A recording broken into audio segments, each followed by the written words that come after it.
Hey guys, Tim here from Boogie Mastering. Hope you're having a very great day. So in this video I speak about my favorite three freeware mastering plugins you may use to add finishing touches to your brilliant mixes. So I speak about their best features, I show them in practice.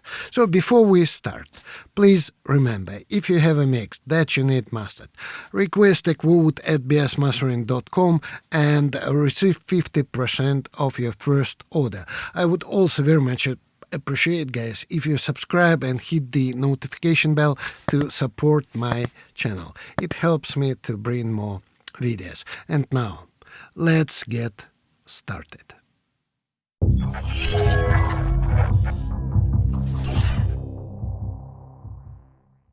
So I start with Melda EQ, which is a free plugin, and this plugin is a win in many ways. It has a detailed, resizable user interface, incredible efficiency, and refined spectrum view, interesting filters, and an optional saturation stage. Each of the 6 bands in this plugin can be one out of the 7 filters types. The types: low, high shelves, low pass, high pass, single pole, low pass, high pass, band pass, and notch filters. The low-pass, high-pass filters are noteworthy for their impressive slope steepness, up to 60 dB per octave. On the flip side, the single-pole filters only have a slope of 6 dB per octave. However, they are the most natural sounding. It has an auto-listen feature. This feature lets you listen to the band you are adjusting without having to sweep it around and risking your ear health. As soon as you grab one of the notes in the graph, it lets you listen to the range of frequencies the band is affecting. Of course, you can also disable the feature if you don't like it. It may sound analog. It employs an integrated tube saturation that you can control using the knob of the same name at the top of the interface. Increasing the knob adds drive to the preamp and makes your audio sound greater and warmer. Next is a mastering compressor from Kotelnikov. It is also a free plugin. It is designed to be as transparent as possible. This mastering compressor is on par with most paid plugins. Kotelnikov doesn't sound like any hardware unit. Instead, it is proudly digital, using the fast computing capability of computers to deliver the smoothest sounding compression.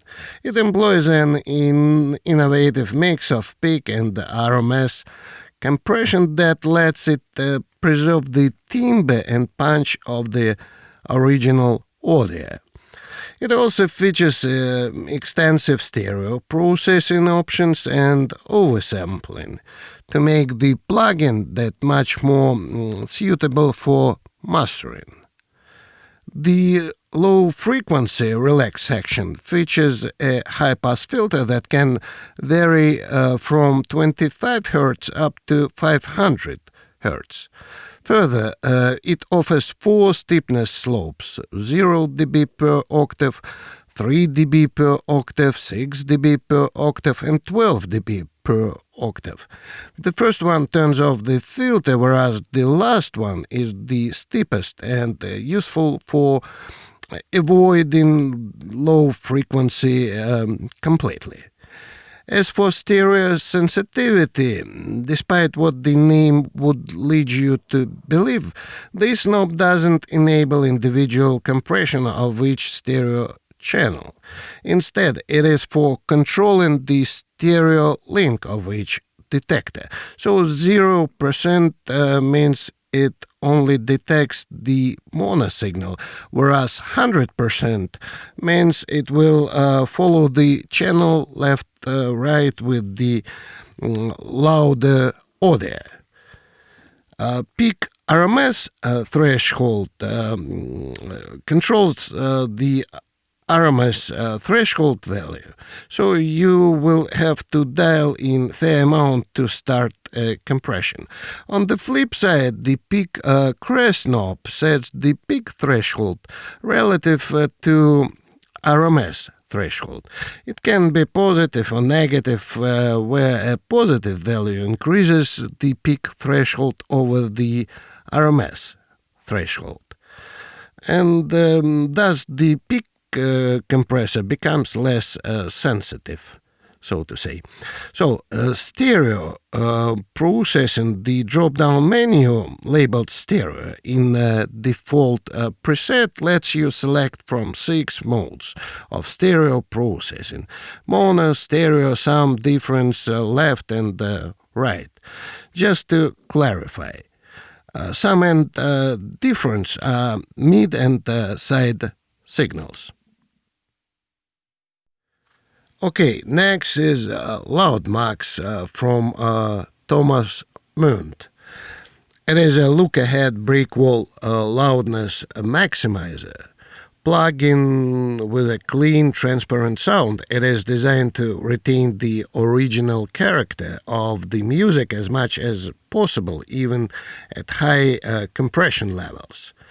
It is a great free plugin.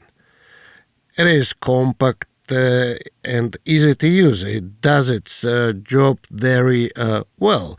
It does not color the sound, and there's no distortion at all, so to say.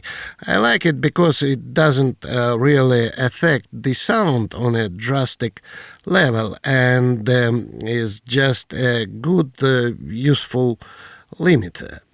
So it has quite easy controls. One slider for threshold, one for the output level. Meters for input, output, and gain reduction in relation to the desired threshold. Output fader is coupled to threshold fader. So personally I've compared it to Waves L2 Ultra Maximizer, and I can't see any difference.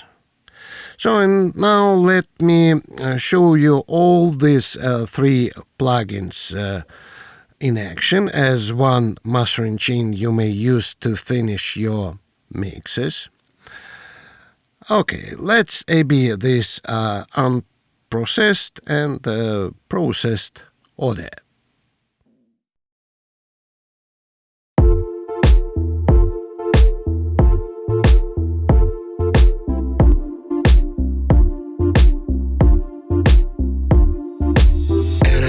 Somebody know me better.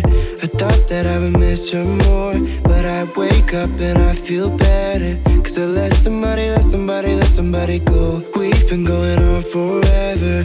There's no more crying on the floor, and she said it's now or never. So I let somebody go. Ooh. I let somebody go. Ooh.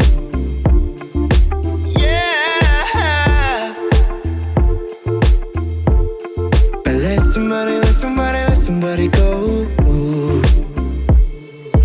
And I let somebody know me better. I thought that I would miss her more, but I wake up and I feel better, 'cause I let somebody go. We've been going on forever.